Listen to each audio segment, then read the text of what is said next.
every concert, every party, every venue that I could possibly pop up at, I did. Yeah. I mean, that's like, I attribute that to a lot of why I kind of have what I have today. It's like the grunt work. Like you got to put grunt work in no matter what. I got a retail job at Lululemon, like every other washed up baseball player.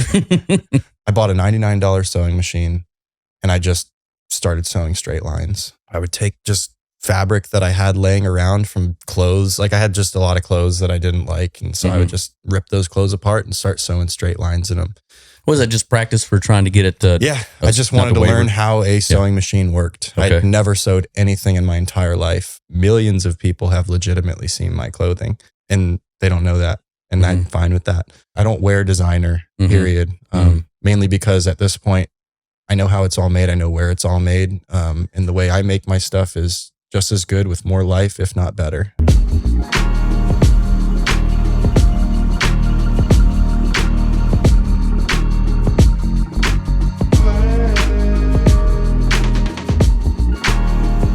Hey everybody, welcome back to The Blueprint. Today I have Isaiah Shayle, artist, clothing designer for the Stars. Really excited to dig into this one. Let's see what we cut it up with. Hey guys, and also if you could just make sure you subscribe to us. This is really going to help us get more of these out. We're trying to push some stories out to you guys who've done what you're wanting to do. So if you could just subscribe, that would be great for us. Thank you. Have you had Black Diamond watermelon yet? No. You a watermelon fan? Yeah. Dude, there is a watermelon out there that is called Black Diamond watermelon. That's really interesting. It is dark green with no stripes. Huh. And it is the sweetest thing that I've ever had in my life. I'm not even a huge watermelon fan. That's My wife really brings this home by accident. We brought home 2 watermelons. One that was solid green with no stripes whatsoever, and one that looked like your traditional watermelon. I cut the one open that was solid green, took a bite, and it was the sweetest thing I've ever tasted in my life. I took the other one, cut it up, took it to my parents' house for 4th of July, cut it up there, and it was yellow on the inside. No, it was. That was good. It was, yeah. It's the first time I've ever seen. I was thinking the same thing. I opened it up, I was like, is this a good watermelon? It's yellow. It's not ripe. But they said, no, it's from East Texas. They used to have them a long time ago, and now they're bringing it back or whatever. So yellow watermelon it looked like pineapple, but it was good. It's normal. Yeah, I've had yellow watermelon. But actually, it's so funny you said this because I have watermelon frozen in my freezer right now. My sweet snack recently, I take frozen watermelon. And if anybody who watches this has been following me, they'll understand this.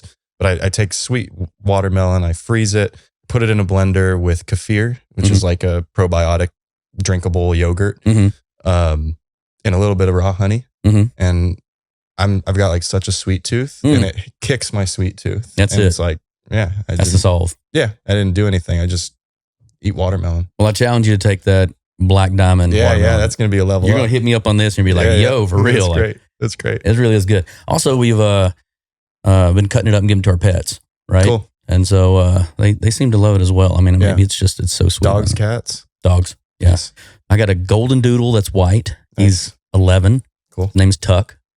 And then I've got a Aussie doodle who is 2, who is a live wire. Nice. Just out of control. But he's like an Oreo marble kind of a scenario. But nice. Way off topic, but that's what we kind of jump into today. Right. That's cool. Well, tell me a little bit about, where you're from. Where'd you cut your teeth at? Yeah, I grew up in Dallas. I wasn't an artist or anything growing up. I was pretty regular, rebellious kid. Grew up in Dallas. I went to school. I played baseball through college. I played 1 year up in Canada after that. But where'd you play in college? UTA. Okay.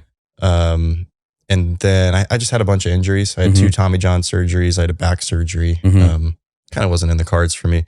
But I moved around. I moved to Colorado for a brief period to try and do some different business stuff out there. Probably should have known, but they're not too designer savvy out there. That's okay. Yeah.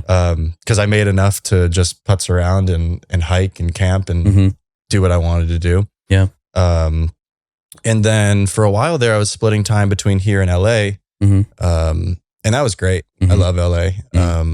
It's still second home to me. I consider it, but it's not as stable as it was. Right.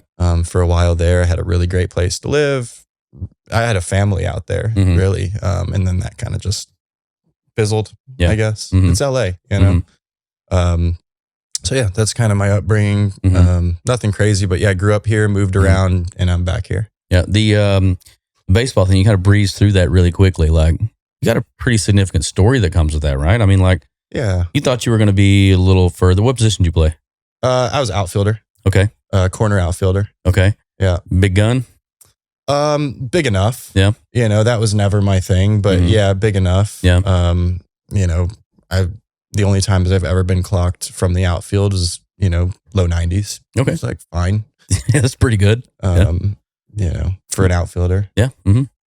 That's awesome. But I was more of a bat than anything. So, especially nowadays, like you don't have to play a position whatsoever. It's really funny watching these guys play nowadays because it's like that guy's got no business being on the field, but he hits the shit out of the ball. Yeah. You know, it's so crazy. I had an argument with my friend. I'm also an ex-baseball player, and most of my group is as well. But, you know, I had an argument with my friend about who's the best player in baseball. And he said Judge really quickly. And I said, well, Judge is the best hitter in baseball for sure. Doesn't mean he's the best baseball player in baseball, because there's so much more that goes with that. And generally throughout my entire career, it's been, you play the middle of the field. You go catcher, shortstop, center field. Those are the best three players on every team. Right. And if you don't play one of those key positions, how can you even begin to say that you're the best player? You know what I mean? And not just on your team, but in the entire league. Sure. And he's in right field. Sure. Right. And not that he's a stiff, but you know, you've seen him play. Yeah. You know, I mean, he's not known for his glove. Right. But yeah, that's literally the exact point I was just saying. It's like these guys, in order to make the big contracts and the big plays, they're doing it at the plate. They're not doing it in the field. They could sacrifice a couple of line drives landing for 52 bombs. For a four-bagger. Yeah, that's right. So, I don't follow baseball a lot nowadays. I've got a few friends that still play and I support their careers, which is fun. But it's an interesting thing because they always tell me they're, you know, man, what you do is so cool. I'd switch with you. And I'm like, buddy, I'll switch with you. You know, like I'll switch with you for no peanuts. So it is interesting because it's kind of fulfilling to be like, oh, cool. I'm where my friends who made what I wanted to do would want to be. But at the same time, it's like the grass is always greener situation. Like, there's just trials and tribulations with both. And it's interesting because, you know, I look back and I'm like, had I not ever been removed from the game, would I have ever actually appreciated it? And I think that's what these guys that are telling me that run into. It's like, they've been in the game since they were 3 years old and now they're 30 and they've never left the game. And they live out of a duffel bag still. And which is great. Like that's the life that I was expecting and wanting to live. And just to hear them say that they would want to be in my position, I'm like, you know, it's just an interesting thing to ponder on. You know? It's so funny, the dreams that we have, like we think of those things that we go through, but someone who's actually living them. Like I had a band on last week. And they were talking about the road life, you know, seems very glamorous to a lot of people on one side, but living it day to day and never getting home, never didn't sleep in your own bed. That's not glamorous at all. But people see you and they see you for a moment, you know, and they kind of capture you as superstar, and that kind of labels you as that, you know. But then when you find something that's truly your passion that you don't have to go, well, I mean, I guess what we're doing now, you got to go on tour, you know, as well. You know? At least for a while. I went on tour for a while. I mean, I every concert, every party, every venue that I could possibly pop up at, I did. I mean, that's like, I attribute that to a lot of why I kind of have what I have today. It's like the grunt work. Like you got to put grunt work in no matter what. So Justin Bieber didn't go on worldwide tours. You know, he started on, you know, small tour bus and, you know, and maybe Bieber's not a great example because he's a big star and has been since he was discovered. But for the majority of artists, you got to tour the country. You got to get your shit out there like really organically. And it's not glamorous. It sucks. You sleep in a lot of shitty places. You don't sleep. A lot of shady people. You weed through the grass. You know, you get taken advantage of. And it ultimately just kind of weaves you into this path that we found, you know? It's interesting. Don't you think it's a little disheartening for me at points? Like, you think that you have enough passion and drive that you surround yourself with the other people that feel the same way as you. And sometimes you get taken by those that are just faking the passion with you to set you up, you know? And it's like, man, there's so many of those people out there. If you just put that same effort into what you're really wanting to do, you know what I mean? It's like,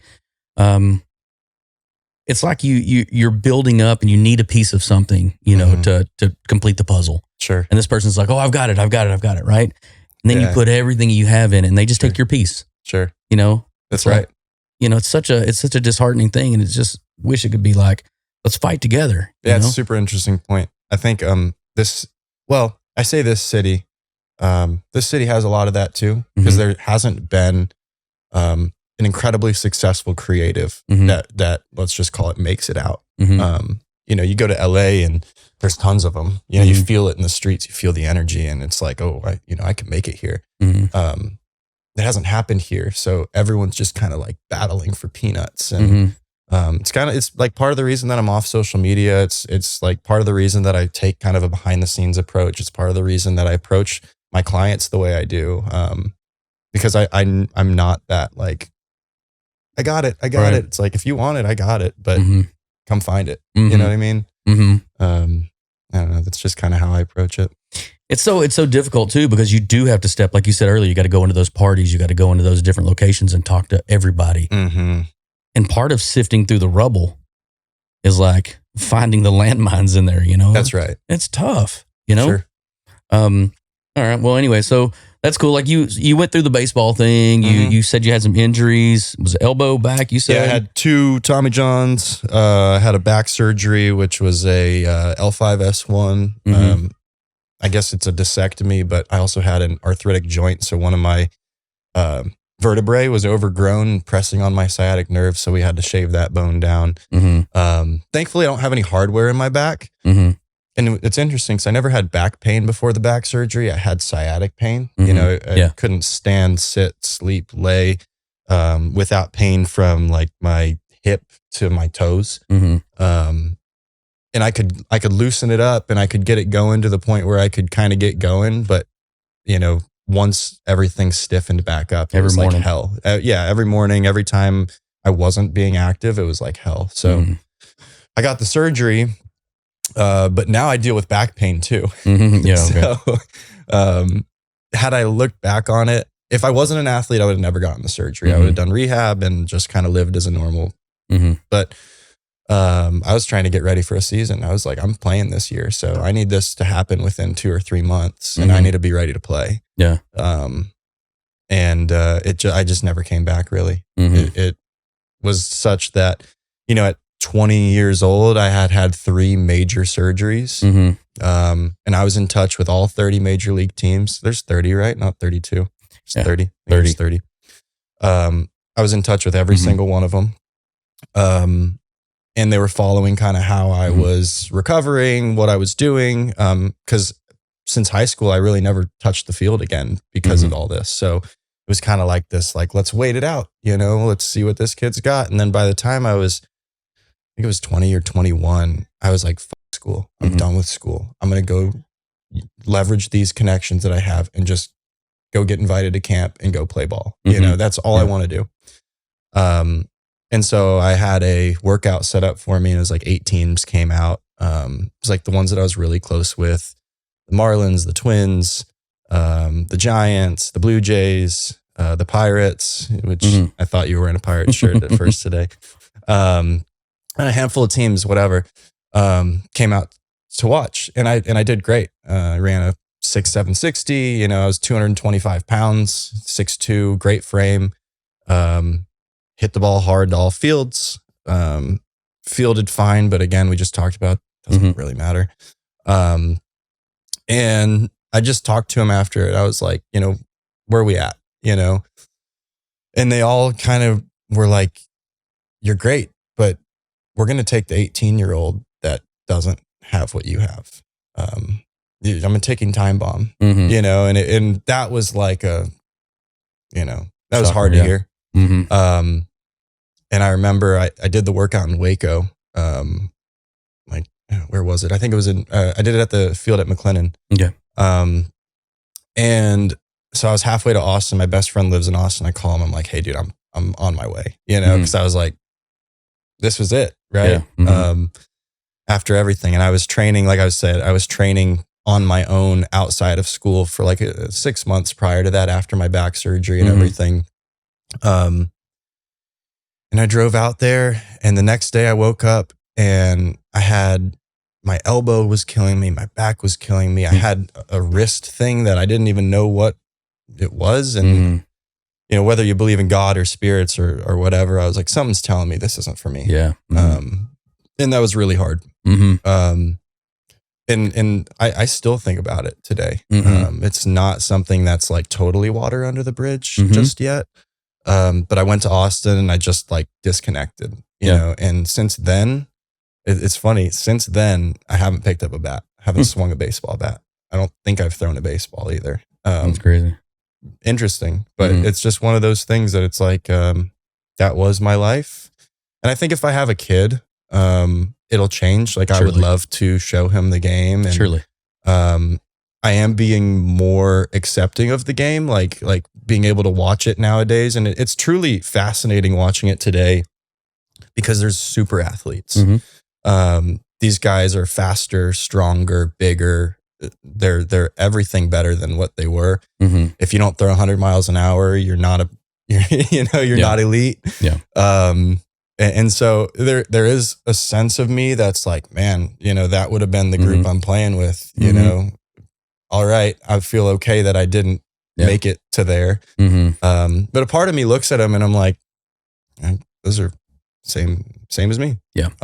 So yeah, it's an interesting part of my life. I've never really talked about it and put it out there on social media, but I'm happy to do it. Like I said, if I'm not like an open book to where I'm going to tell you everything, but if you ask, I'm happy to talk about it. Well, the cool thing is that I think for all of us, we all have aspirations of something, and whether it's a real tangible thing that can happen, or whether it's a pipe dream, we all see ourselves in a certain situation, and at some point, the game gets taken away from you. Yep. Whether it's somebody telling you you're not good enough, whether it's somebody saying you've hurt your back, and I'm going to go ahead and take a younger kid over here who's healthy. Whatever the situation, whether it's a bad break, it all gets taken away, and it hurts, and it's never, ever, ever goes away. But we all find something to fill that void with, right? Competition. I picked up golf after that, just because I had to have something to compete with, right? And and all, that doesn't matter if it's cornhole or if it's that's right, whatever, dude. Ping pong, it is whatever, man.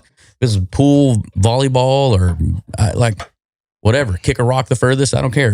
It's still there. It never goes away. Yeah. And that's a cool thing. But I also use that same mentality in my work, my business, everything, right? Is like, you got to push harder. You got to work harder. You got to put in more hours than everybody else does. Yep. Because at the end of the day, that's the only thing that separates you, is the fourth quarter, is the end of the game, is the push that when everybody else has gotten tired and gone to bed, you're still grinding it out. That's right. Do you use those same mentalities as you go through it? Okay. Absolutely. I attribute to my work ethic completely to sports. If I didn't have that, push yourself to every brink of exhaustion every day, you wouldn't have the work ethic to fend for yourself. I'd have given in and just said, I'm going to work for somebody else and make a steady paycheck, But yeah, totally. Every single day I refer to that. So yeah, it's not like the 21 years of my life were lost. It's just a pivot. Yeah. Well, after that pivot happened, and I'm going to push on from this subject. Yep, cool. But that pivot, when that did happen, you went to Austin, you stayed there for a while. A week, a week or two. Okay. Just hanging. Just to let the hair down. Yeah, didn't do shit. Did some yoga, meditated, hung out with my best friend. I've known him since I was literally 0. We grew up in the same street together, and he was a little older than me, so he was literally introduced to me when I was 0. So we've been best friends ever since. So it's great. Incredible to have somebody like that to be able to call. But yeah, I went there, and I just kind of had this like, all right, well, what am I going to do with the rest of my life? And at that point I had no clue. So I got a retail job at Lululemon, like every other washed up baseball player. It's funny because I worked with a bunch of them, you know, it was like me and like 3 or 4 other dudes that were like either just phasing out of baseball or still kind of like holding on to it. Maybe our manager had a type, you know. But yeah, that's kind of where I didn't even know what Gucci was before that. You know what I mean? Like I had no concept of the world of fabrics and clothing before that. But again, I had that work ethic. Like whatever I was going to do, I was going to go be great at it. And that started with my retail job. So, you know, if you want to, I can continue to push on through the story, but yeah, I got that job.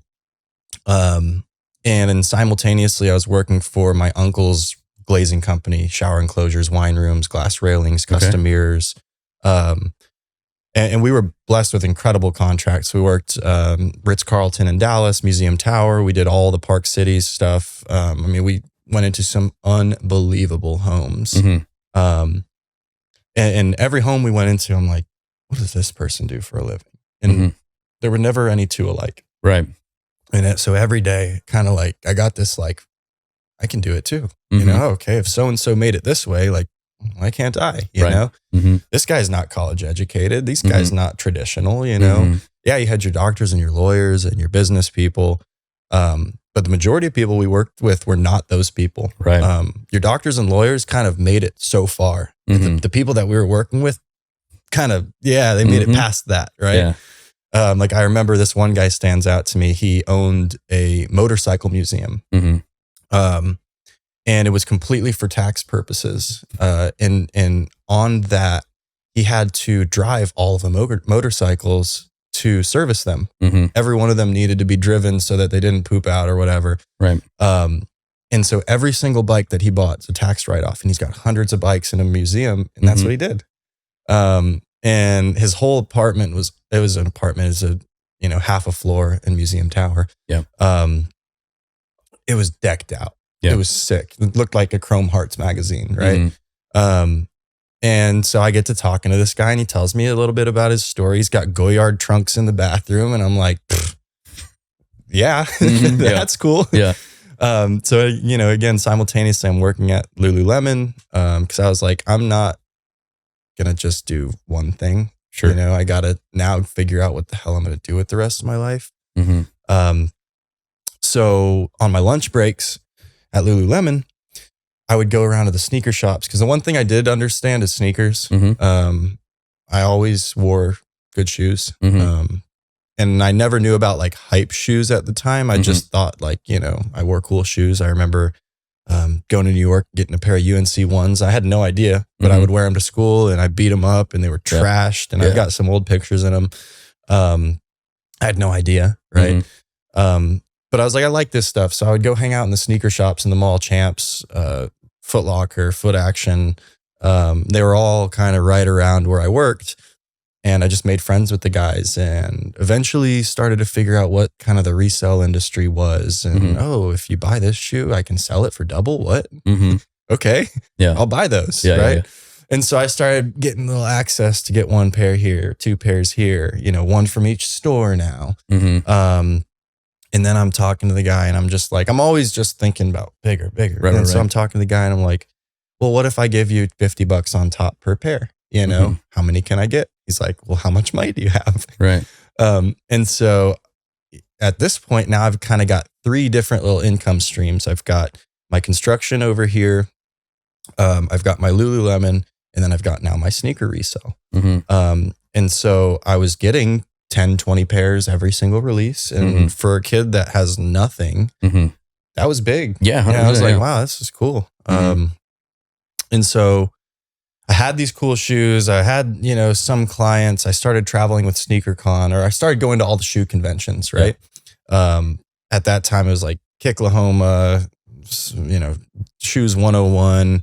And then SneakerCon was obviously the big one. I connected with SneakerCon by far the most. And it was like 2 years where I traveled to all the SneakerCon events. And this is now on my weekends. So I've got construction, Lululemon, And now I've got weekends that are SneakerCon. And I remember I would tell my boss at the construction, hey, I got to dip out so I can fly out on Friday. I got the convention. He's like, how much do you make at these conventions? And I told him, and he's like, why am I not doing these conventions? And that was an interesting point, because I was like, okay, now I'm getting into this room where I'm talking to the bosses, right? Now I'm like doing stuff for myself to the point where the bosses are realizing.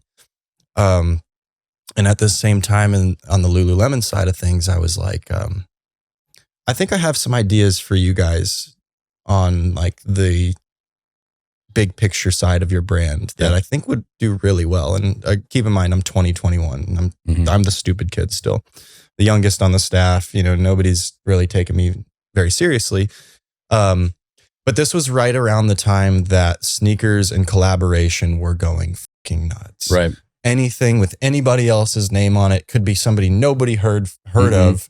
But as long as you slapped that Nike logo on it, it was going to be worth like $1,200 after release. And I'm like, I see this the 10 just dropped, I see this opportunity for Lululemon, which they have taken today. I'll say that. I'm like, you guys need to do collaborations and venture a little bit more into graphics and become more, not street, but more accessible. Because they were really just, Lululemon is just yoga. We just make workout clothes. You just work out in our clothes. They were coming out with the ABC pant, which was their first kind of venture into like lifestyle. But I was talking to them from the golf perspective as well. I was like, man, what if you guys sponsored golf athletes, which they have now done. And now if you look at a ton of different companies that they've partnered with and done actual collaborations where they're co-branded product, that shit does awesome for them. Are you talking to people directly, like your management team in your store? Or are you now? I'm just talking to my store. My management, my the top manager. And I asked her to get me in touch with corporate, because I thought that would be a cool world. I still think it's a cool world. I like the brand still. But I was like, again, trying to draw my path. And I was like, okay, put me in touch with corporate. Let me see if I can climb this ladder. Right. And something along the way didn't let me do that, which allowed me to come and be where I am now. So that's great. Things happen for a reason. I truly believe that. But yeah, that was kind of my like entrepreneurial, like DNA helix start. And I've always just I figure it out. That's just kind of the bottom line. So you started just putting more irons in the fire for things that you wanted to be, that you were just interested in. Hey, this is cool. Let me put an iron in the fire there and spin it up. And I don't have to be holding its hand the entire time. So it doesn't take up 40 hours of my week, but there's things in here that I can just pick up and add to the revenue streams. Right. So after shoes, after Lululemon, what was the next step? What took you to, I need to create something? Well, so, I was working like insane hours, because I would work construction in the mornings. I would get there at 6. We'd finish about 2. And then I'd work Lululemon in the evenings. And then I would work out, right? And then I would do any kind of, buying on Grailed or, messaging, buyers or suppliers or whatever after all of that. So I was working like 12, 14-hour days. And I'm like, okay, I gotta like figure out a way to consolidate, combine, lose one, what have you. And so it's like, I'm traveling with SneakerCon and I know all these people. Like I know all the vendors. Some of the customers, great. But the vendors are like, those are the store owners. Those are the people that are like the urban necessities that are buying for their, which they've got something weird going on right now, but they're buying for their stores. They're stocking their shelves. They're big wholesalers. I mean, anybody in that industry that was doing anything at the time was at SneakerCon. So I knew all of them. I also had this, ability to work with my hands and work with measurements. I was doing everything for my company. I was doing every measurement. I was ordering. I was doing the drawings. I was making the blueprints. I was doing all the specs, and then I was installing it. All the glass.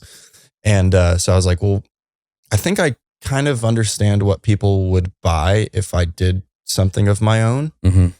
And so I approached my mom with like an actual like business deal. And I was like, if you let me live in your house for 6 months and save money and try and do something on my own,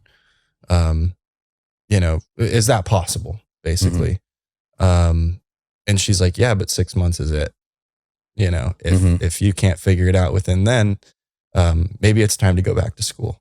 Yeah. And so I said, okay, that sounds fine. And actually her deal was you have to go to school during. And so I went back to school for civil engineering. I wanted to be an engineer. I was like, okay, I'm good with measurements.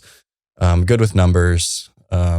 I understand the way things go together. I like the mechanical, technical aspects of things. Like I like to know how things go together. Yep. Like this table, this chair, I like to know how it all connects. So I was like, that's a cool path. I'll do that. It's traditional. So I started doing that. Meanwhile, I'm still working part-time in both jobs. And I forget which one I quit first. I think I quit the construction first because it was putting a big strain on me physically. Physically, yeah. And I still had Lululemon like 3 days a week to where I had like some little income to where I could kind of like eat and play around and do what I needed to do. But my majority of my focus was kind of either on school or doing what I was about to do, which I bought a $99 sewing machine and I just started sewing straight lines. I would take just fabric that I had laying around from clothes. Like I had just a lot of clothes that I didn't like. And so I would just rip those clothes apart and start sewing straight lines in them. Was that just practice for trying to get it to? Yeah. I just wanted to learn how a sewing machine worked. Okay. I'd never sewed anything in my entire life. Okay. At the same time, I was teaching myself how to hand sew. And I just sat upstairs in my little, room about this big. And I sewed any chance I had. My friends would come over and we'd be hanging out, but I'd be sewing. And it was like that for about 6 months. And I was taking apart my clothes. I was taking apart my shoes and I was noting how they went back together. And I was actually tracing them out and remaking them myself. And then I had the idea to start to create the designer bag stuff. And I was like, you know what? This clientele that is buying all these fancy sneakers and everything, they're not the Louis Vuitton clientele. They're not the go in and spend $3,000 on a duffel bag. But they want to show that that's who they are, right? So I'm like, how can I go in and buy a $3,000 duffel bag and make money out of it? So I would do that. And I started cutting them up and I just started making little stuff out of them. Keychains, lighters, wallets, anything that I could make. I just was like, I'm just going to make everyday items out of designer material and sell them. And I remember I had a Goyard tote, bought it for like $600.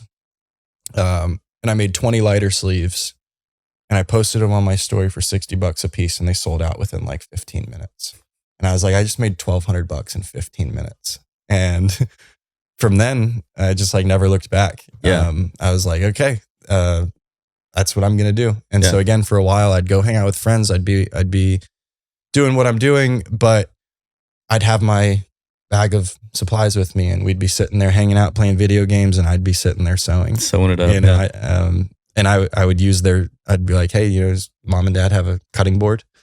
And I'd cut my material. I'd use their cutting board to cut my squares out and sew them up. And it just kind of snowballed from there. I started wholesaling it to a bunch of different stores. At one point, I was in 15 different stores across the country, leveraging all those connections from SneakerCon. But I was a one-man show. My hands were fucking brittle as shit. And so I just kind of like scaled back to make sure that my reputation wasn't somebody that couldn't come through like off the bat. And it's just evolved since then. Again, I think great entrepreneurs are great pivoters. And they know how to take their work ethic and their drive and pivot it to what's needed. And that's kind of what I've done. When you started cutting up these smaller pieces, like you took a bigger bag, let's say the value is 4X, you chop it into 50 little pieces. Now the value of that bag, 12X. You know what I mean? Yep. You're just taking something and duplicating it for the masses. Yep. Right. So they can have a little piece of something big. Yeah, that's exactly right. So when you go to start building these things out, did you ever have any blowback from like the major manufacturers that are doing stuff like, hey, you're selling our stuff now? Like, so I didn't, and I was very wary about that because that's the first question anybody who ever existed ever asked me. Well, how do you protect yourself against these big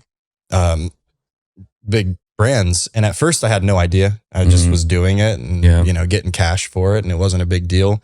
But once I had the idea that I'm actually going to make money out of this, I talked to a lawyer, and I've talked to many lawyers since. And essentially the idea behind it is if you are buying stuff from their store and you are making stuff out of it and explicitly stating that you are making stuff out of their product, this is not my product, this is their product, then it's essentially art. It's resale of art. And there's nothing they can do about it. If I was to buy a fake bag and say, this is their product, I'm going to sell it, that's a no-no. If I was to say, this product with the LV logo on it is Isaiah Shayle, that's a no-no. So as long as it's stated that this is their product, which I've always said, this is their product. I have receipts from the Louis Vuitton store for every single thing I've ever sold.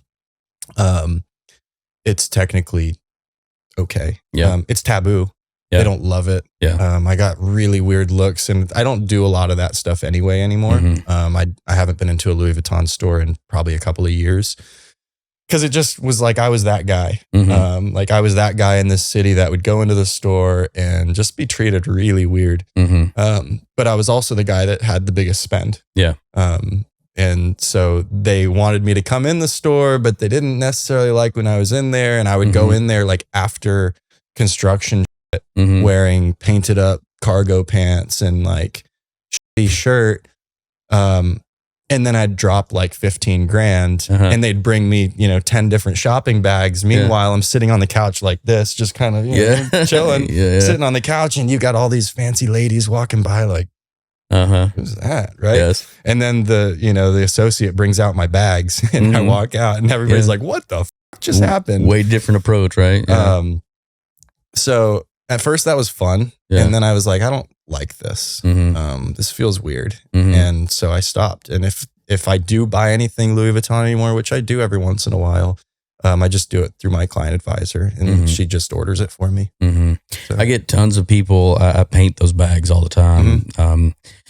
I get tons of people that just a bag will show up in the mail, and I'll open it up, and there's like I've done garment bags, I've done Louis bags, I've done duffel bags, and all kinds of stuff. But it's really kind of cool. And I always thought like at some point, like Louis is gonna reach out to me or something. But at the end of the day, I'm not buying it or selling it myself. People are sending it to me, and I'm painting on it, and it's going out the door, right? Yep. So, but you always wonder that every time you go to repaint a logo or something on there, they're like, am I infringing on something or whatever? But it's cool that you did the research on that kind of. Yeah. Well, and in theory, they have enough, cash flow and lawyers, even if it wasn't right, they could sue you until you had no money. Sure. Yeah. And then you're done anyway. Yeah.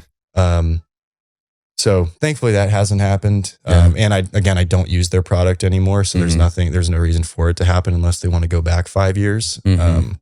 So I feel fine about the whole situation. Gucci loved it.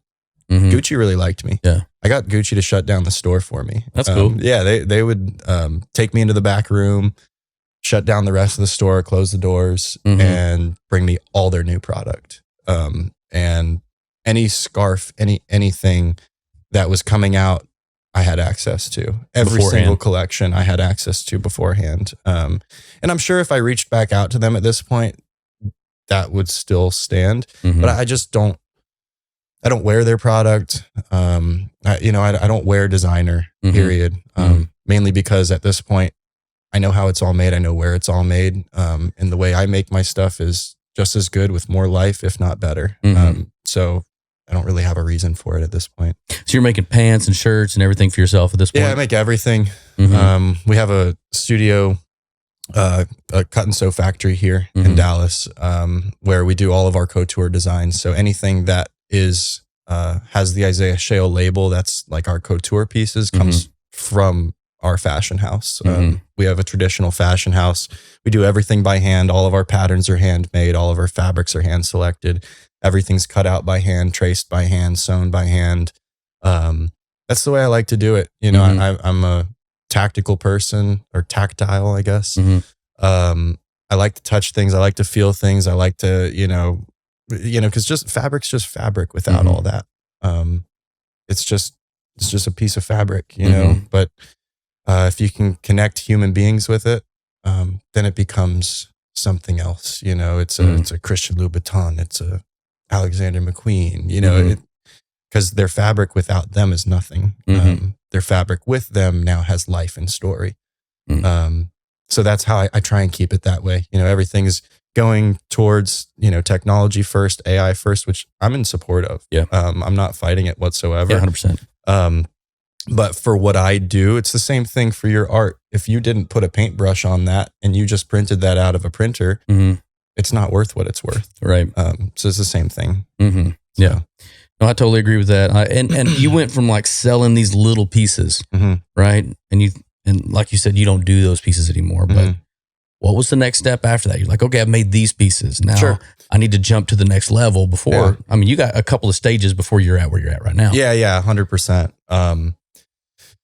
So I had spent, like, officially on my profile on Louis Vuitton, I'd spent over $250,000 on their product. So reselling it, with my twist on it all, I was just so desensitized to it. Like, cutting up a $5,000 duffel bag meant nothing to me. The cool prints that came out from so-and-so, Virgil was like the last person that I was buying bags from, or not Virgil himself, but the bags that came from his collection. And I just, like, it didn't matter to me. The material wasn't special. It was, at the end of the day, this logo that I've got it tatted on me, but it was, at the end of the day, this logo. That's what mattered. It was this logo. It had nothing to do with how nice their cuts were. It had nothing to do with how nice of the fabric they were using, or the artistry, or the color. It didn't matter. Craftsmanship wasn't it. It was a status symbol. Yeah. And I was tired of giving in to that status symbol. And I wanted to do something for myself. It was kind of like the same situation that I ran into with SneakerCon. I had all these connections. I had all these friends that I had made. I had all these people that I knew, but I was selling the same thing everybody else was. So I pivoted to these, tchotchkes and trinkets and shoes and what have you. And it was the same thing. I was like, okay, now there's a new wave of creatives kind of doing this, and there's, it's just saturated. The industry was saturated. So I was like, what's not saturated is individuals. And so I was like, let me take this knowledge and pivot again and use the craftsmanship and the quality that I've learned through taking their stuff apart for so many years to create something for myself. So I started with, like, a line of basics, what I call basics. And I perfected a t-shirt. We spent a year on a fucking t-shirt. Now this is not that t-shirt, but the original t-shirt that I released, we spent so long on finding fabric, changing the cuts. Trousers, same thing. We spent so long on them. Sweats, we spent so long on them, just making them, at that time, to what I thought was a perfect piece of clothing. Something that isn't going to go out of style, something that isn't just going to be thrown in the back of somebody's closet, something that, is a lifetime piece. I make lifetime pieces. If you get something from me, that piece is going to last you forever. It's not going to go in and out of style. It's not going to ebb and flow. We don't have a bunch of crazy embellishment all over our shit that's going to be hot one day and not the next. Like right now, the rhinestones are in. Well, we watched that with Ed Hardy. The rhinestones were in. Now they're not. And now they're back in. And next year they're not going to be. Right. So everybody that's buying all this really expensive, chrome heart shit with all the stones and all this, it's all going to be out of style. Which is cool. To each their own. If you got it like that, by all means, do it. But that's kind of how I transitioned from the shoes and the bags and the accessories. I still love shoes and bags. I remember I met I guess I could say his name. I met Zaytoven one time. And we were talking about, what he wanted. And I was wearing a pair of purple Louis Vuitton pants at the time. And I was like, I'm going to cut these up and make something for you. To which I did. And I was wearing a crossbody bag at the time. I was wearing this Go Yard crossbody bag that I made. And I wasn't the biggest fan of actually wearing the bags. I liked making them and I thought they looked cool on other people, but wearing them for me, I'm pretty minimalist. I don't like to wear a lot of stuff. And so I would like force myself to put my like phone and keys and wallet in there. And so I was like, well, what about these? And he goes, we don't wear them man purses. And I was like, oh, fuck, okay. Neither do I. So from then on, I was like, you're right. I don't wear those, but I make them. And a lot of people love them and a lot of people look great in them. And I'm not knocking them whatsoever. I think there's an actual utility for it. But for me, I'm not somebody that goes to my bag for things. I go to my pockets or I'm holding it. So yeah, that was kind of the transition from designer to non. And then for a while there, I crossed over. It's like, okay, well, if you've been a good client of mine for a long time, I will still make you designer clothes. I still to this day, I probably have 20, 30 Louis Vuitton towels. I have unlimited scarves. I have more scarves than I know what to do with. I have some really cool bags that I collected over the years that I haven't cut. That, again, if one of those clients approached me, I'd say, sure, for the right number, I'll do it. But, the majority of my client work right now is private anyway. So that stuff wouldn't be like foo-foo flashy anyway. It would just be something for them. And if they want to post it and do whatever they want with it, by all means. But it's kind of... How does you talked about the transition between the day-to-day work, making a living, finding out a niche in shoes and doubling your money. Then you found out something that's like, oh, I'm doing something that is a little more exclusive, that is a little more unique. And then you found that to be almost saturated as well. But all of those are clients based upon a brand that is out there that has done a ton of marketing for itself. That's right. When you said, I'm going to flip the script and I'm going to start doing my own stuff as an individual, the marketing that goes behind that, how did you find a new client base when you switched gears? Because it's completely the opposite of that. Sure. A lot of it wasn't a new client base. A lot of it was existing clients that also had interest in that kind of thing as well. And I think that's to answer your question. I think the easiest way is, let's say I have this group of customers for the accessories. Well, only this group's going to follow me to the next one. And then I'm going to let that grow. Right. And then I'm going to change to the next one. This group's going to follow me and I'm going to let that grow. So I think it's just, there's a percentage that drops off. There's a percentage that stays within every kind of level up, every step up the ladder. And you have a lot of people that have been with you from the beginning. Yeah. I do actually. It's interesting. Cause there's a lot of people that and I think it's a testament to the artist itself rather than the product.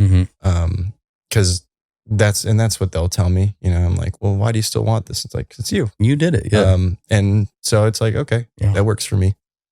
Yeah, that's cool. Honestly, like a lot of the people that I've had my clients for a long time, like you said earlier, if I just printed this out, wouldn't be the same, but the relationship they have with me, right. They've seen me from when, I was putting stuff out early.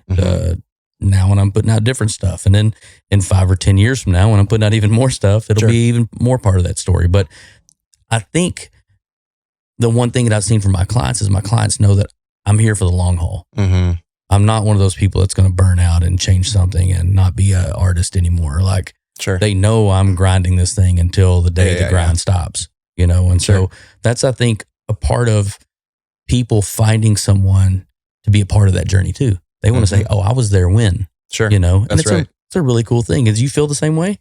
Yeah, I do. I think like nobody just like stumbles upon success, or they do. And we see it upon social media and we're like, that should be me. We see all these glamorous success stories. But the majority of people who become successful grind, and they do it very unnoticed. And very isolated. And I think that's like the testament that I am proud of, Mm-hmm. is like, okay, there's been so many times where my bank account hits zero, and I'm just like, fuck it, I'm going to push through, and I'm going to figure out how to pay my employees at the end of the week. And I've done that so many times, and I've put in those long hours, and I continue to put in those long hours today. And I don't think you get anywhere without the actual work put in. So, you know, that's like my connection to, it's like my promise to my clients is what you're saying. Like my promise to my clients is, yeah, I'm going to continue that. I'm here. I'm here. And yeah, I may go back down to zero again. And that might be after I just sold a 6-figure project. You know what I mean? And that 6-figure project might have gotten reinvested within 2 weeks, you know?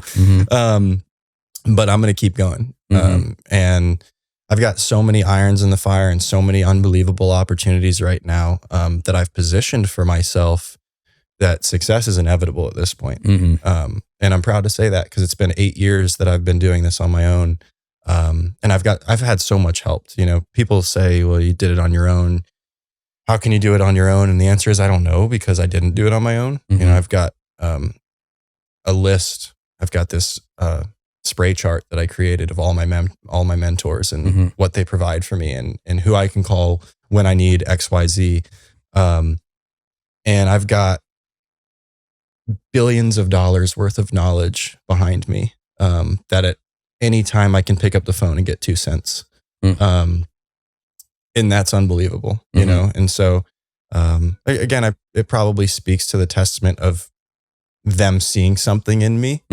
But again, it wasn't done by myself. I have a huge support system. My family supports me. And at first they didn't. At first they're like, you should get a job, do it, you know? But now it's full support, family, friends, girlfriend, mentors, anybody that I ever meet. You know, now it's like the roles are reversed. Now I'm being asked for advice and and I'm like, I'm still nobody. You know, I still am not even close to where I'm going to be. But I am scratching the surface. So I do love the fact that you just said, I'm still no one from where I'm going to be. Isn't it funny how like, I battle this. I really, truly battle this of telling someone what I truly vision for myself without sounding so conceited. Sure. But I just see it. Yeah. Like it's just there. And I don't mean to be rude. I don't mean to be any kind of way. I'm not even trying to project myself as something else to you. Like that's my deal. Like, but it's coming. Yeah. And I'm telling you it's coming. And I don't mean that to be anything other than humble, but I know that it doesn't sound that way. Do you struggle with that as well? Sure. Yeah, absolutely. You know, I struggle with, like, I don't tell people, you know what I mean? Like, it's just better for me not to talk about it. You know, even in my circles of my closest friends, like I use that time to disconnect from what I do. When I go play golf, when I go play pickleball, whatever, I use that time to completely disconnect. Like it's so funny because I have a pickleball company that is going to revolutionize the sport. And the people that I play with have no idea I have a pickleball company. So I don't talk about it. It's just kind of, it's uncomfortable to talk about. And I feel like the day-to-day person, and maybe I'm making a false assumption, but it seems like they won't understand or they'll think differently of me. And maybe that's something I have to let go of as well, is caring what they think. But at the end of the day, I don't necessarily surround myself with a bunch of random people. The people that I spend time with, I'm really close with. And so I guess the thought of the judgment just is probably made up. You know? But yes, 100%. Like it's super uncomfortable to talk about not only the experience and the success that I have had, but just scratching the surface of what that will turn into. Yeah, no, that's definitely one for me for sure. Is like I'm always trying to. Sometimes I will word vomit because I'd much prefer, honestly, to be by myself in my studio, decompressing. Like I do that, but then when I get out in social settings, I feel like I have to turn this guy on who's sales mode, right? And you turn into these different things, and sometimes you just start to go and go and go until you overshare, right? And it's like that's it's not really who I am anyways. You know, That's at right. the end of the day, I'd rather be back chilling over here. But Yeah.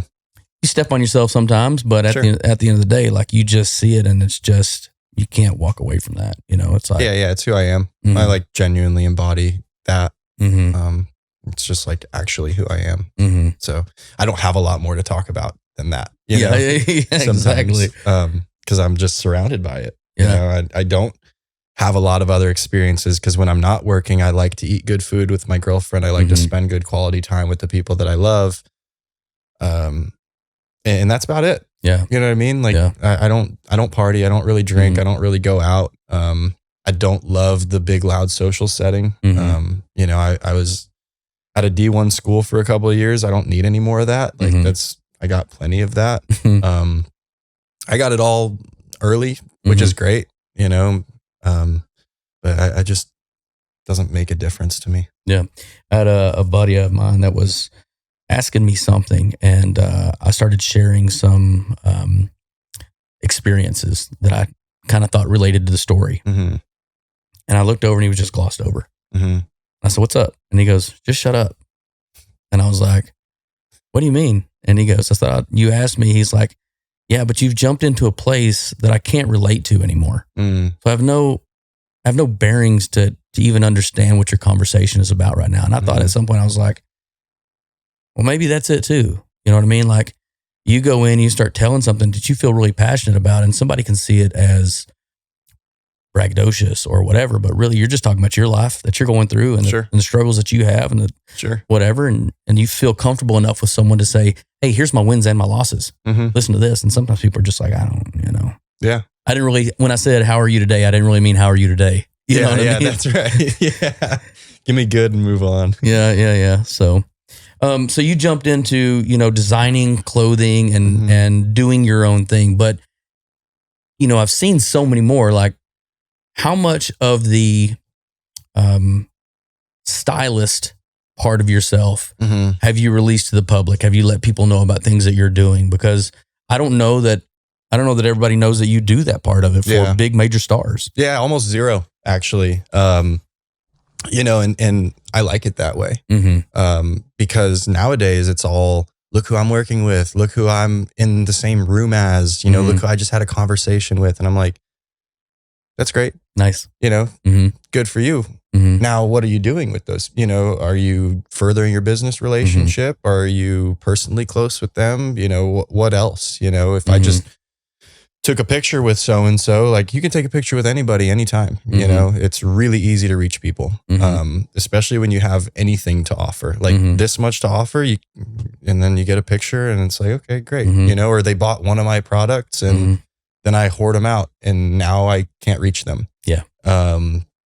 And so in that day and age, I'm like, I'm going to be the opposite. I'm going to be the guy that doesn't talk about it. And I think that's done well for us. I provide a really good service and I know that, and they do too. And so therefore I don't need to sell them because I've already done it. They're already in my phone. They're, you know, we text back and forth. We have a real human relationship. So why do I need to show Joe, Mary, and Paul on my Instagram following? I don't, because I make a really good living without it. And a lot of the time, you know, Instagram's just glitz and glam. It's, you know, look at the coolest part of my life, you know, and you don't see the rest of it. And so it's not that I'm going to be off social media forever. I'm currently working with my team right now to figure out how to organically best show people who we actually are. And rather the, hey, look at me, look how cool and look what I'm doing.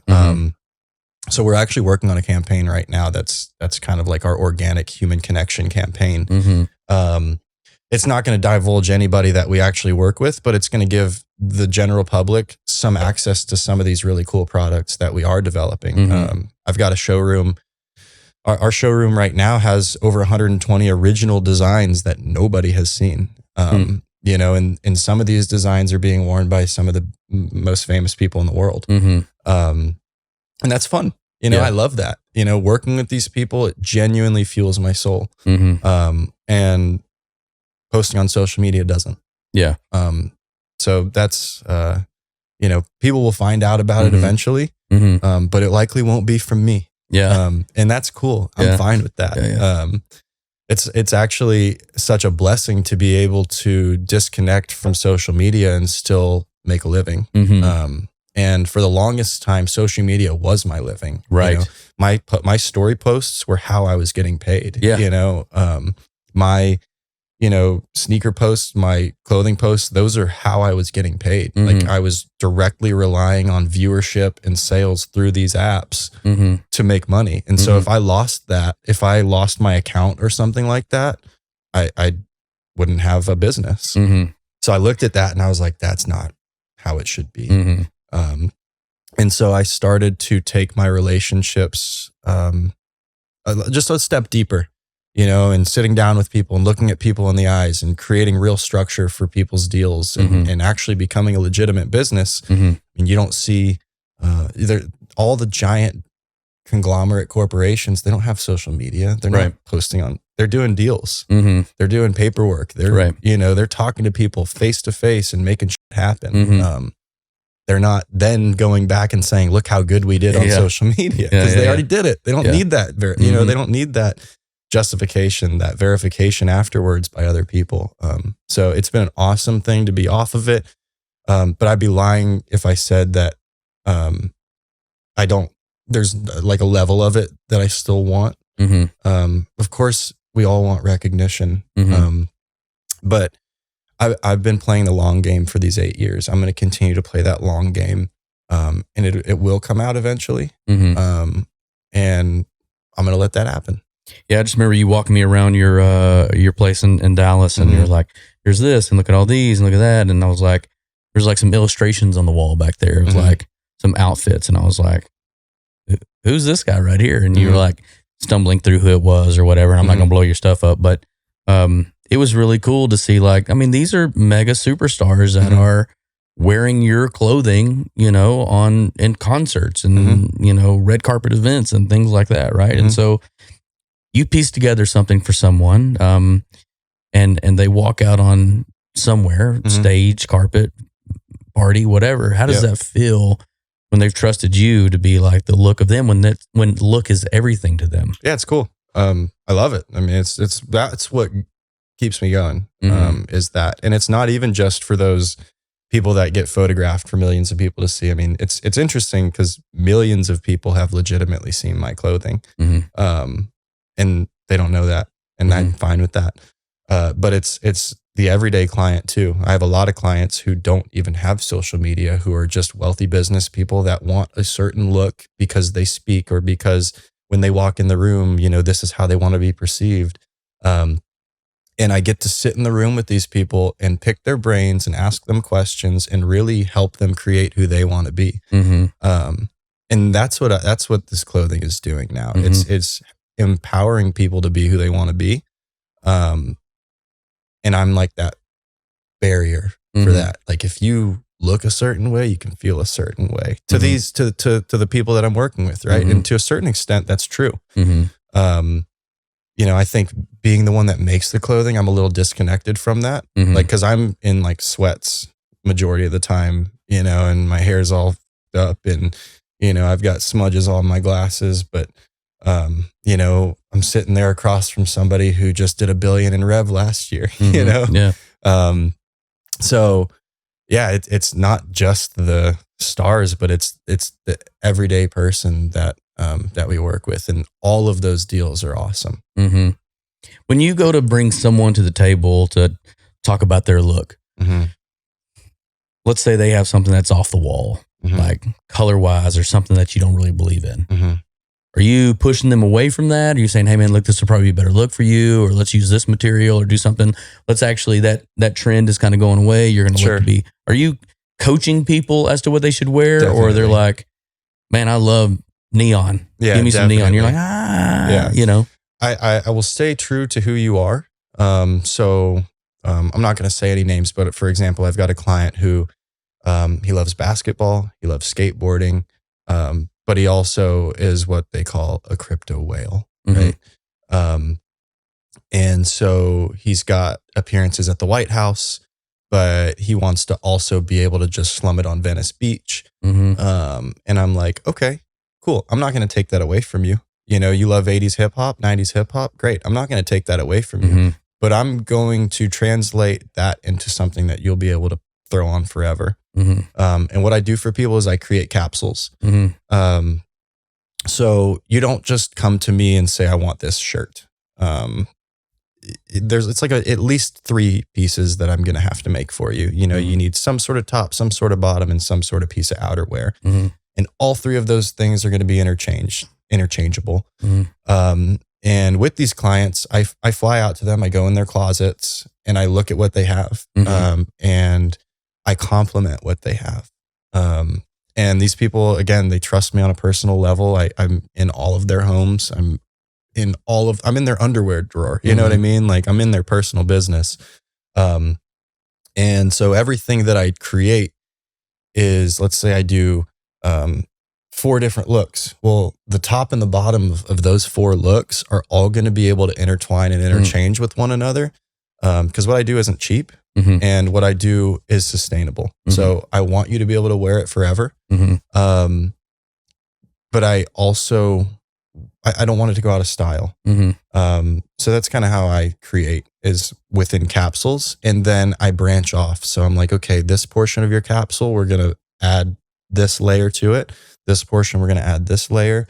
And through all that, we play with their color combos and everything. But I definitely give kind of like let's stay away from that, or, you know, with who you are and how you operate, this wouldn't actually work for you. So I do, but at the end of the day, I'm creating what they want. I'm just kind of like the vessel. I'm like the filter. Yeah. You know, are you picking like materials and telling them, this material, let me tell you what it's going to be, because this material is softer, or it's going to wear better, or it's stronger because of X or whatever? Yeah. Okay, there's some bamboo in here and something's going to make it last 1,000,000 times longer or whatever. Yeah. So I'm a fabric fiend.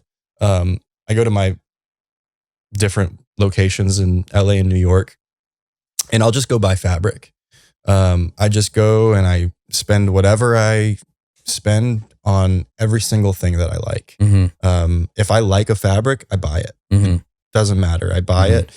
And I know it will fit into a project because I do have a style. You know, if you look at my showroom and you look at everything kind of together, you're like, oh, it is all really cohesive. But if you look at like one piece here and one piece there, it may be hard to kind of bridge that gap. But it all starts with the fabric for me. So if I like the feel of it, and contents are huge. The only thing that I don't do is I don't do polyester. I don't do any synthetic. Okay. I stick to everything organic. I love silk. I love wool. I love bamboo. I love cotton. Right now, linen's huge.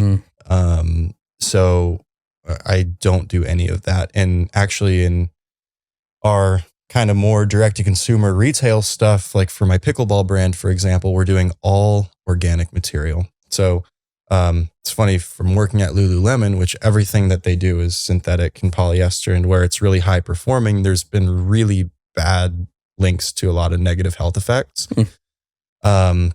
especially in men, you know, wearing tight boxers around our junk. That's affecting our hormone imbalance. It's giving a lot of different cancers. There's a bunch of different research that's affecting men and women. In the entire industry, you're going to see a shift. Like from here on, if you actually look for it, you're going to start to see a shift in the entire fashion industry into using all organic, all organic, all sustainable. It's going to be a massive shift. I've already started to see it because I'm in it. Yeah. But the general public will start to see it really soon. So are you traveling? You said LA, and where was the other place that you're? New York. New York. So these are your 2 places that you're going to check fabrics out. Those are my hubs. Okay. Do you ever go overseas? You ever hit Milan Fashion Week? Do you ever do any of that stuff? Not really. No. It's interesting because as a fashion designer, I don't take inspiration from fashion designers. Like, I don't go to a fashion show and think, wow, you know, I can do that. I actually see it as like, how did so-and-so do that? I kind of go back to that like breakdown of how it happened and how it works and how all the cogs fit together. And And it's funny because nowadays, because I have my own fashion house and we do things the traditional fashion way, I can relate on a grand scheme to everything that ever happens within the fashion industry. I went to a factory. I went and visited a factory, got invited out to LA to come and see these guys. And they're behind some of the greatest runway shows of all time. They're the actual people that are making the clothing. The designer, most of the time nowadays, the designer might have a showroom and a team, but the majority of their stuff is being made by a factory like this. I got invited out by this factory. And the guy who essentially is just like their rep, right? He's showing me around, and he can tell at this point that I know a lot about their process, because their process is one for one exactly what we do. And it's fun because we didn't learn that. We figured it out through trial and error. This is like now just our process because that's what works best through what we've found, but not because a book told us to do it. Yeah, right. And so we're walking, and we pass by the office of the guy that runs the factory, and I'm like, let me run in there and shake his hand. So I do run in there and shake his hand, and we start talking. And he gets that same sense. He's like, oh, we don't talk to people like this super often, or when we do, it's a, owner of a big design, fashion house. Right. And so I ended up talking to this guy for like 45 minutes about their process and just kind of geeking out about like, this is exactly what we do too. And, he was telling me about some of the, gowns they're putting on so-and-so. And with people like that, and with people like you behind closed doors, I'll name drop. I'll tell you who this and that's for. It's just not for me to put out in the public.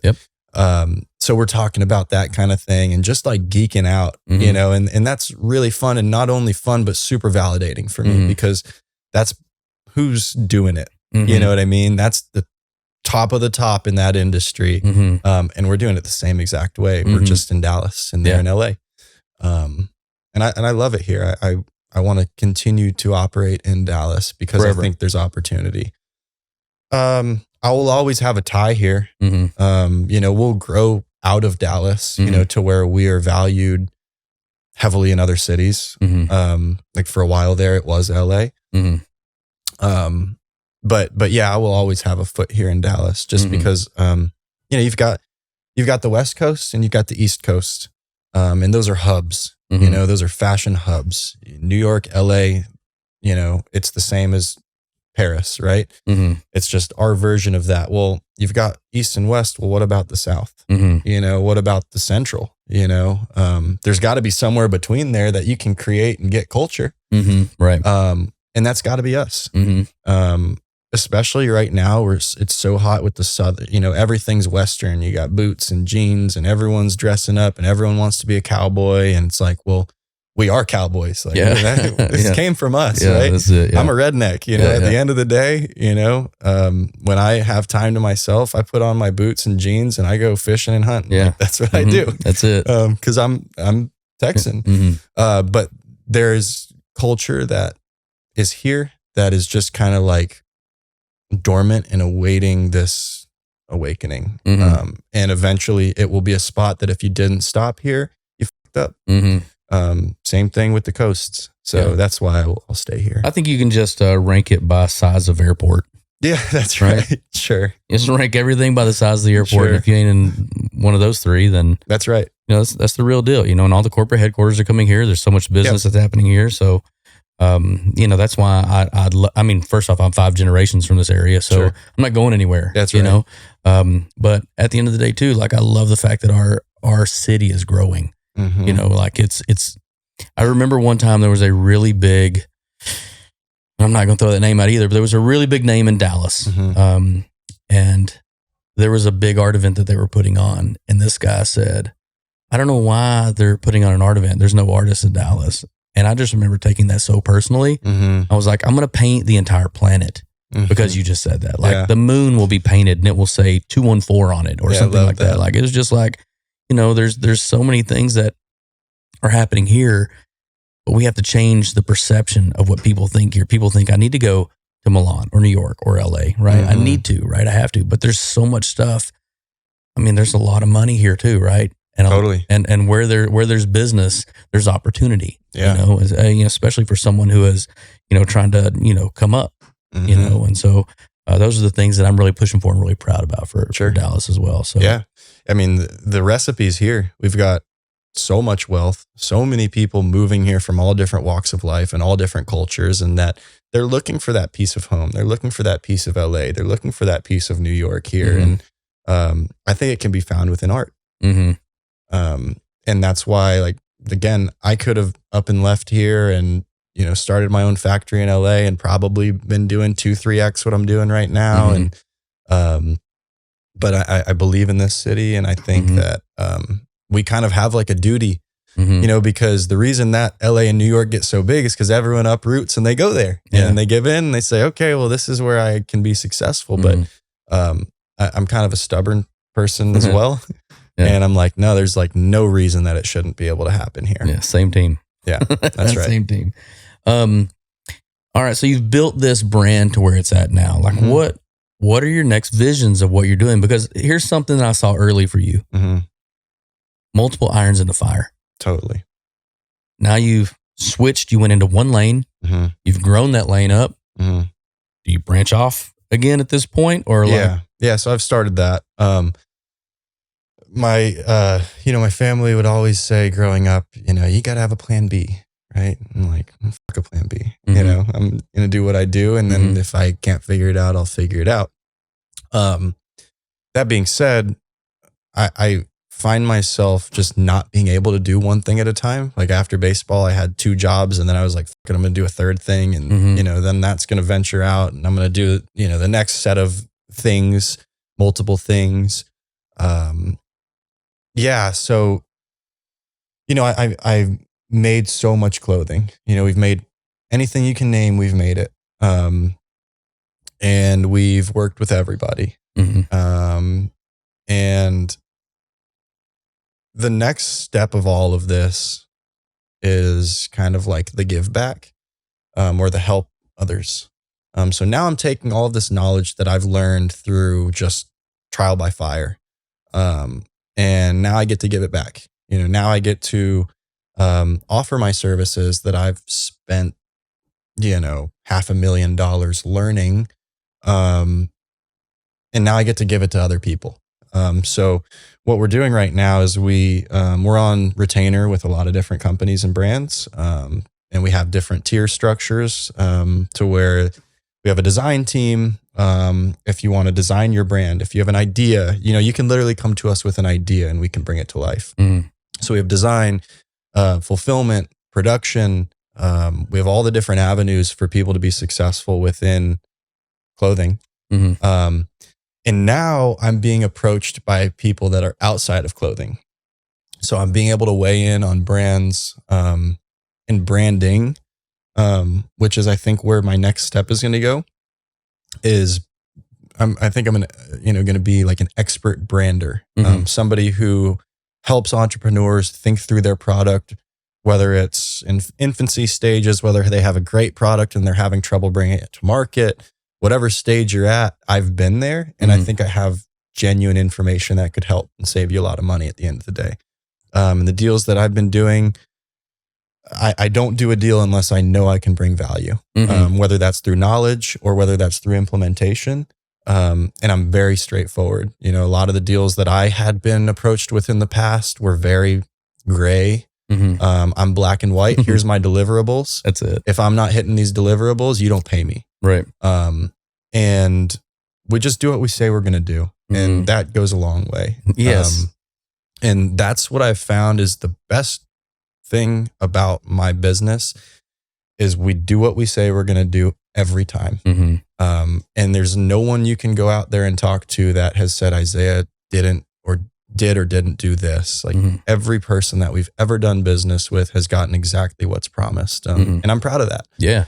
And I think that's, again, why we're not seeing a plateau. Like we're still on an incredible, up and to the right.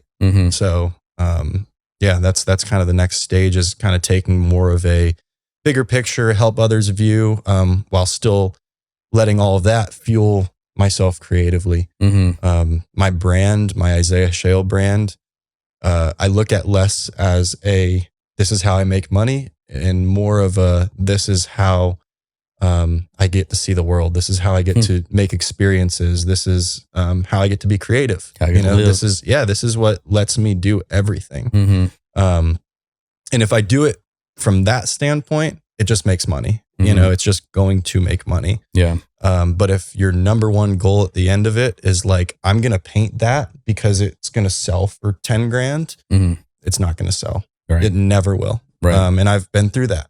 I've created things specifically with shock value and high dollar signs, and they're still sitting in my shelves. You know what I mean? Yeah. But then I've created things kind of on like this feels good. And I hope others feel that way too.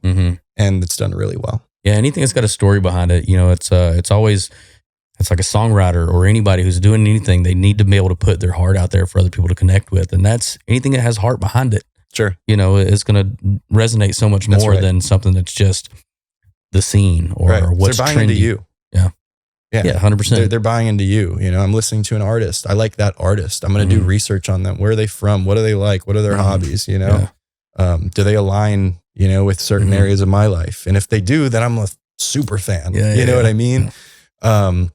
And so, at the end of the day, they're buying into us. So that's why, I have been posting on social media, but I'm posting my lifestyle stuff. I'm big into health and wellness. I did a super comprehensive blood work about a year ago, and it showed me a couple of things that scared me. I was 27 at the time. And I was like, well, shit, if I don't fix this, I'm not going to get to see any of what I just worked for. I'm going to be dead in 5 or 10 years. And so I made a huge 180. And I dropped areas of stress, and I picked up really healthy habits. And so I've been trying to share some of that stuff on my social media, just as like here's who I am as a person. Maybe get to know me on a little bit of deeper level. And that's felt good because it's nice and organic. There's no pressure on it. I post what I want. And it's fun for me. It's like a game. I follow this guy. Do you know who Brian Johnson is? Weightlifter? No, that's Brian Shaw. Okay. Brian Johnson has, on paper, statistically the slowest rate of aging. And that's his sole purpose. Okay. I forget how old he is, and he's mid 50s, but his biological clock says he's like early 30s. And he's aging at like less than half of the rate as normal people because he does all these different things. And so there's all these people that are doing this biohacking, and it's literally like a competitive biohacking. Yes. It's like, I have the slowest rate of, of aging. And it's really cool to me. So I'm like, these are genuinely people that are trying to live as long as they possibly can, but do it in a way that they can experience. Like, for me, if I live to 100, but my legs don't work, and I can't hike, and I can't climb, and I can't fish, and I can't play golf, it doesn't matter to me. I don't care. Like, I can't think, right? That stuff doesn't matter, So if I am going to work my ass off like this, and I am going to work towards creating a legacy, I'm going to do what I can for my body to be able to experience it. Saying all that stuff, because we've had some guys on here for some, evolution stuff. And how much sleep are you getting? I get a lot of sleep. I sleep. Okay. I have no trouble sleeping, but 8 hours. 8 hours. Okay. I don't sleep more than that. But I go to bed early and I wake up early. And I have never had any trouble sleeping. Because they always say that's the number one key to health is sleep, you know, and for people that put a lot of irons in the fire, that seems to be one of the first thing that goes away, you know, for a lot of people. They buy some of that time. And that's what I did. I got 4 hours of sleep for like 10 years straight. Same. You know? And so now as I've gotten to the age I'm at now, I'm starting to sleep a little bit more, and it's good for me. I really like it. Yeah, it's great. Yeah, I had a doctor look at my blood panel, and he was like, "You're not sleeping much, are you?" And they know, they know your habits right away. Yeah, it's funny. Yeah, I love the fact a minute ago when you said the black and the white, you know, and no grays, because I've said that so many times, and people are like, "Brandon, there's a little gray in here," and I'm like, you can't. It's either you do or you didn't deliver what you said you were going to do. Yeah, that's right. Period. Yeah, like.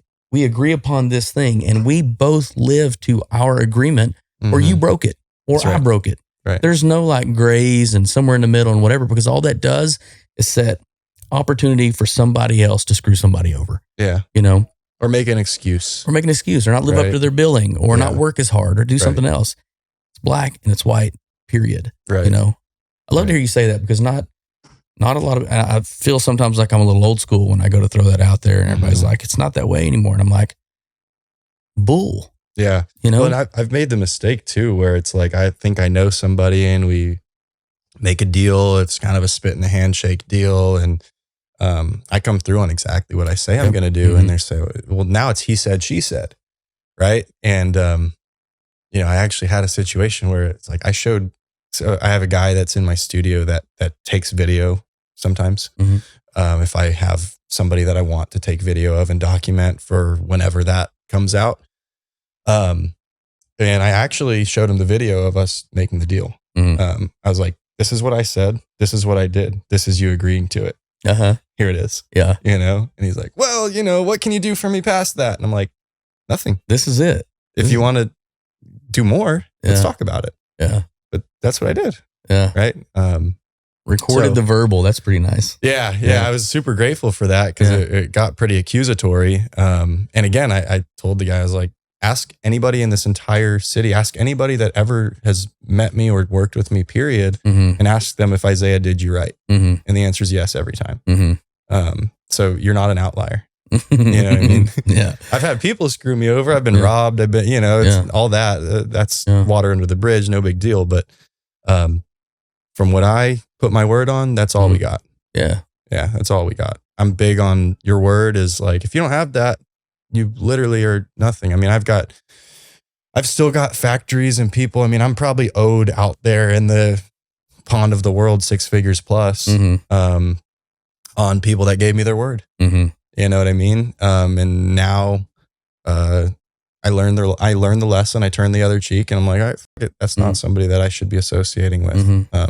And I'm a really good customer, and those people lost that opportunity to have me as a really good customer. I pay every time. I pay on time, and I don't complain as long as you do what you say you're going to do. Exactly. If you don't, I'm an asshole. Yeah. You know, I make sure that, you know, I get what we set. Here's the black and here's the white. Yeah. This is what you said you're going to deliver. Yeah. You didn't deliver it. Let's talk. You know what I mean? Yeah. And that's kind of how I treat my relationships. I think I'm good at making deals too. And I'm human at the same time. If I've had this situation happen where somebody got sick midway through doing a deal for me, big production order. That person's still paying me off today. Because I said, okay, I understand. He showed me his medical, like everything, he proved it, which was kind of not something that I asked for, but it's like, well, are you full of shit or are you serious? Yeah. And so I'm like, okay, I'm going to give you grace because we're all human and I'm not trying to end your life like by, God forbid. Yeah. And so I'm like, okay, here's the pay structure. They're still way late on their pay structure, but I'm not beating them over the head because I'm like, this guy's sick, if you have to pay your hospital bills, pay those. But before you do another deal, or if you sell another deal, that money comes to me. But you take care of you take care of your family. After that, you owe me. Yeah. So anyway, as you've been growing your business, what is the infrastructure of your business? Are you taking on, because here's the one thing for entrepreneurs, the problem they have all the time is I do everything. Yeah, sure. Right.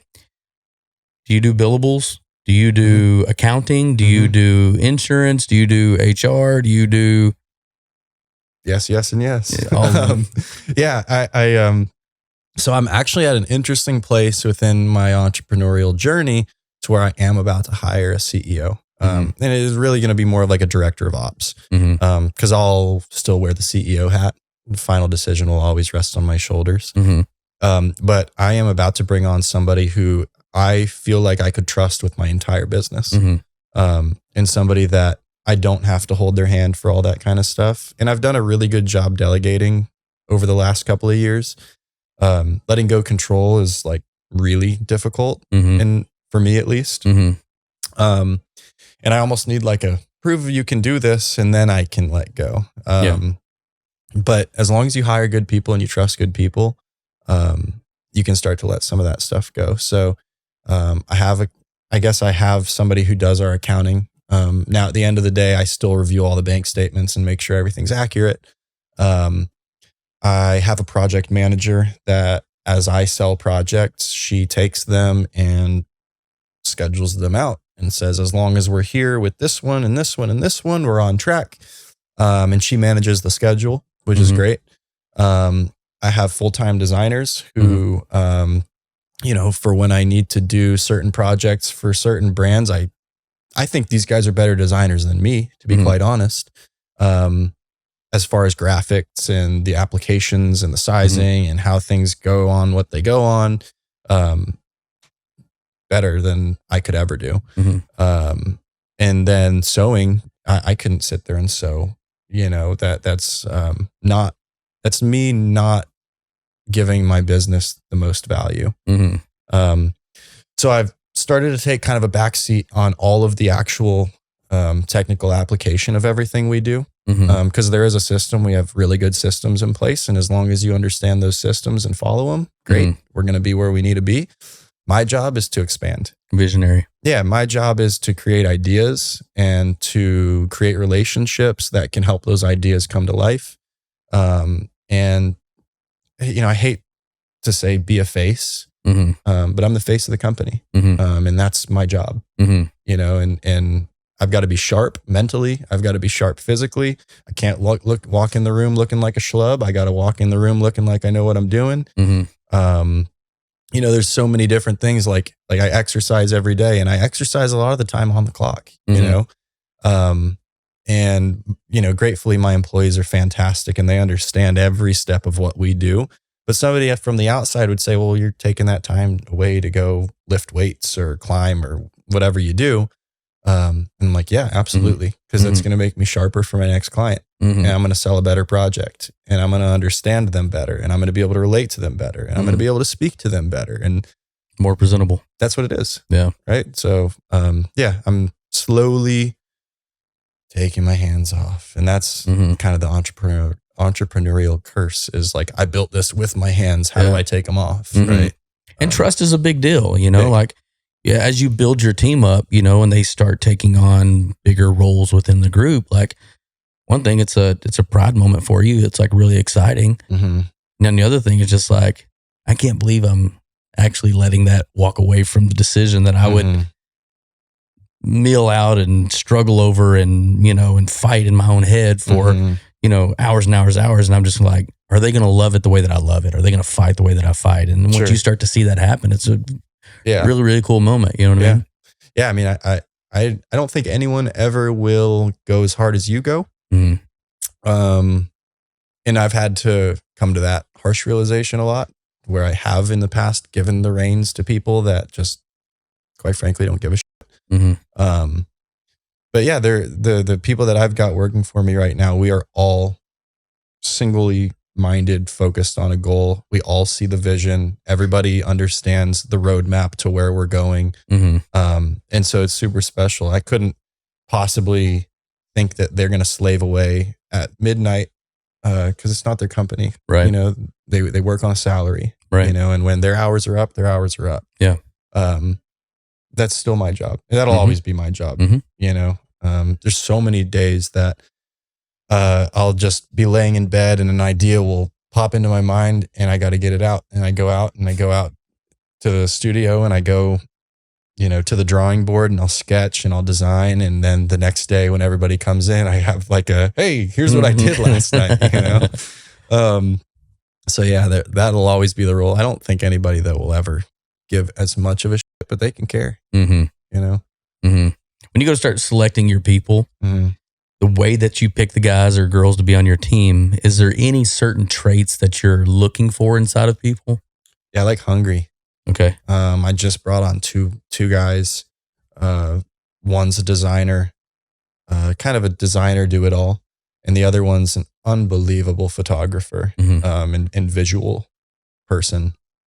And they both came to me through other people, through referral. Hey, you should meet so-and-so. And I take those meetings when the person saying you should meet so-and-so is somebody that I think genuinely has my best interest in mind. And so I took both of these, and I was like blown away, because these people are hungry, so hunger, that's something you can't teach. Yep. I can teach you how to do the X's and O's and the process and fall in line here. And, but if you don't want it, I can't make you want it. And if you don't want it, that's a poison. Yeah. That's a poison to the whole ecosystem of what we do. Yeah. And I've had that. Yeah. I've had that to where it brings everybody down, and walking in the morning feels like a drag. And it's like, it's uncomfortable because these, we're still a small team. We work really intensely with each other, really intimately. And to look that in the face and be like, oh, this isn't working is really shitty. Yeah. But that's how we got to do it. So I've got these two guys that are unbelievable. And I was like, okay, well, now you guys need to meet and we need to bring this whole thing together. And now they've essentially started like a creative agency, and they're getting tons of business. And I'm able to, like, on the people that I can't bring on like as a retainer client, I just refer them straight up. I'm like, hey, talk to these guys. They're going to take care of you. You know, and I like to do that. I do that a lot. I refer a lot of business without, I'm not like, well, you owe me. I don't really care. I'm more like, it feels good that I can help. Yeah. It feels good that people trust me enough to listen to who I recommend. And so yeah, hunger. Yeah, it's funny you use that word because I've always said passion, which is the same. Yeah. Right. And it's like, I've used those same words that you're using so many times. I can teach you X and O's. I can teach you software. I can teach you these things. I cannot teach you to be passionate about what you're doing. Yep. Period. Unless you have that, you can't work here. Yep. That's just my prerequisite. And every time I'm in an interview, I listen for keywords that come out, and I try to get people talking more about their life and what do they do for hobbies, and are they doing something that is similar to what they love to do anyways, right? And if they use certain terms like passion, I'll mark it down. Yeah. And I'll try to keep ticks for exactly how many times they said it and when they said it. You know what I mean? So it's like, I want to find someone who is in love with it, you know? Right. And once you find that, then I think we can win. Yeah. Yeah, absolutely. And, at the stage that probably both of us are at, like, I can't offer you the world, but I can offer you to be a part of a team that has unlimited potential, and you're going to get out of it what you make out of it. Right. If you put in that work, we're going to get it out. If you don't, you're going to be an hourly person that gets paid. Yeah. That's it. Yeah. That's awesome. So, well, if there's someone that's new and starting something out there for the very first time, you're talking to this person who just had the first dream. They're sitting at Lululemon, and they're having their first dream. What are you telling that person right now? Fuck it up. Just tear it up. Not only tear it up, but fuck it up. Mess it up. Break it. Mess it up. Do it again. Mess it up. Do it again. Learn from it. Make mistakes. Make so many mistakes. Try everything that you think and make the mistakes. Like, I always joke about changing my company's name to fuck it up, because that's truly what I did. I fucked everything up. I have made every mistake in the book. I've spent so much money on mistakes. I mean, I have spent 10x what a fashion degree would normally cost on figuring it out myself and making mistakes and learning what actually works for us. So that's what I tell everybody: fuck it up, and don't be afraid to do it and learn from it. Mistakes are the best way you can possibly learn. It's hands-on. You feel it. You get consequences, and then you can do it again. It's not the end of the world. So fuck it up. Yeah. That's really inspirational, honestly, for people who feel like they have to do it for the first time perfectly. Never going to happen. Because everyone who sits in that chair right there, most people think that they are a super being or have just got something cut from a different cloth that nobody else does. And from what I've seen, I've had NFL superstars, I've had billionaire home services people, I've had #1 authors in America, it's been pretty crazy to see who's been sitting here. Yeah. But they all never quit. Never. They just tell me some story about how they just got smashed in the face, and they fell to the ground, and then they picked themselves back up and did it again, only to get smashed in the face again. And it's a nonstop, but it's a belief in themselves that if you could see what I see, you'll understand I'm going to hit. It's going to connect. Yeah. It's so interesting. It's hard to, I don't have very many conversations with somebody who understands that. It's going to hit. You know, those words are like, it's going to hit. It's going to hit. Yeah.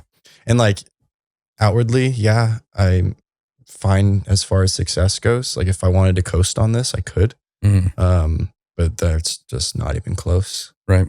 You know, I'm just still laying a foundation for something that I'm going to build for a long, long time.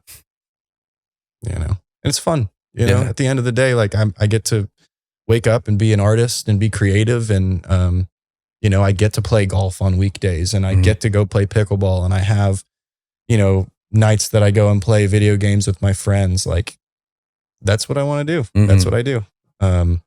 Every day I, whether you call it pray or manifest or meditate or whatever, you know, I ask for my business to create the freedom in my life that I wish to have.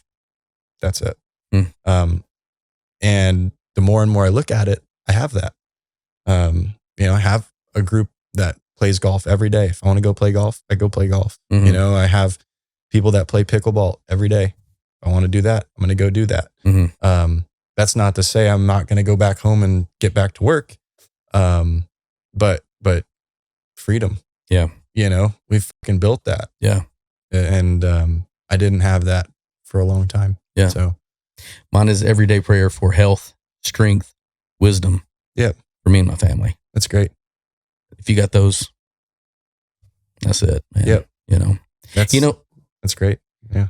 I have had a really good time having a really deep conversation with you, you know, and it wasn't surface level. Sure. You know, and not everybody breaks it down, willing to open up that way. And I really appreciate that, honestly. Yeah, man. Look to have many more of these conversations in the future. And I just see you as good people, honestly. Yeah, likewise. So, yeah, I mean, I think if I was watching this, I think we touched on a lot of broad points, you know, and a lot of broad topics. And there's a lot of kind of, well, what is actually going on, right? It's like you're talking about doing all these things. And I think it would serve us to have a few more of these conversations as these things develop. Yeah. And so as just to help people, inspire people and show people, what we talked about here that hasn't fully made itself into fruition yet.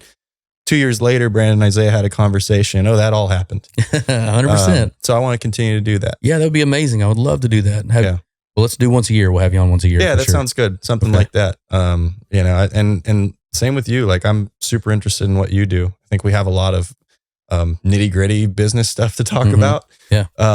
And your art's badass. I mean, just the whole thing. I mean, you're a few years older than I am. So, as somebody who's been in the entrepreneurial space, like I value what you have to say. Thank you. You know, I appreciate it. Yeah, man. Yeah, man. Good people. Right on. Well, everybody, until next time, this one's been good. Hope y'all enjoyed it. Peace.